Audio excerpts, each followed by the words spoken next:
সারা দেশে পড়ে যাচ্ছে শৈত্যপ্রবাহ এবং শীতের যে তাপমাত্রাটা সেটা নাকি 7 ডিগ্রি সেলসিয়াস পর্যন্ত শহর অঞ্চলে নেমে যেতে পারে। এই সময়টা শীতের এই প্রকোপটাকে খেয়াল করে প্রথমেই মনে হয় যে আমরা কি খাবো, কি খেলে শীতের সময় কিছুটা হলেও উষ্ণতা পাওয়া যাবে।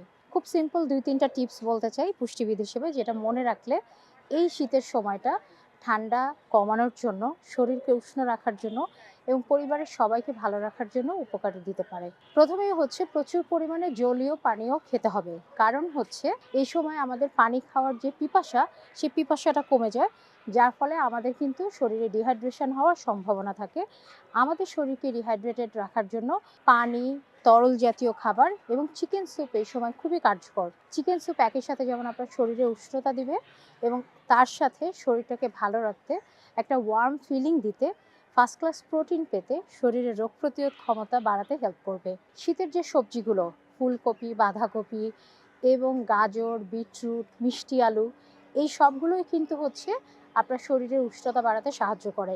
সুতরাং শীতকালের সবজিগুলোকে আপনার প্রতিদিনের খাদ্য তালিকায় অন্তর্ভুক্ত করুন। জিরা, গোলমরিচ, আদা এবং হচ্ছে রসুন, এই মশলাগুলো রেগুলার রান্না ছাড়াও আপনি কিন্তু আপনার চায়ে বা স্যুপে হচ্ছে অ্যাড করতে পারেন।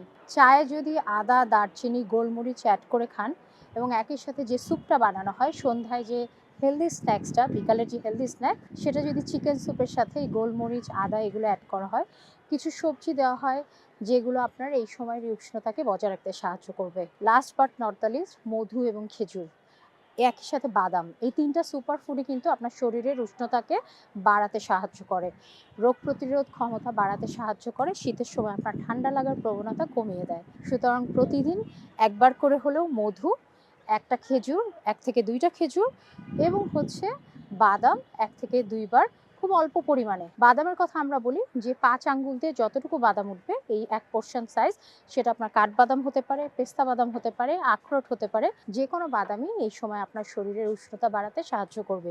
শীতকালটা ভালো কাটুক, উষ্ণ থাকুন আপনারা পরিবার পরিজনের সাথে।